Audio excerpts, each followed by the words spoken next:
Yep. Oh, okay. Just so you know. Black Lives Matter. Yeah, not to me they don't. And by the way, calling someone a Karen is not the worst thing you can say. People of color in this country have been called a lot worse for a lot less. They are the real victims here.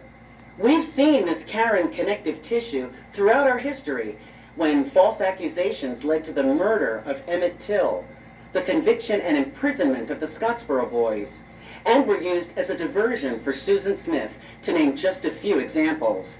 If you don't know their stories, look them up. That's the culture I'd like to cancel. Stop with the lies. That boy whistled at me. He was black. It was a carjacking, and then he kidnapped my children.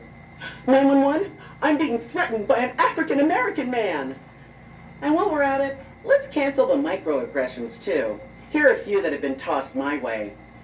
You don't sound urban. Do you live in this building? The Ultra Sheet auditions are down the hall. Now my white friends are finally seeing it for themselves on video, and they're starting to understand that they can never understand what it's like to be on the receiving end of this insanity.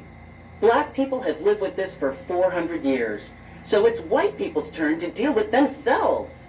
Time for the Karens, Beckys, and even the Kens to stop whining, take a beat, and try listening.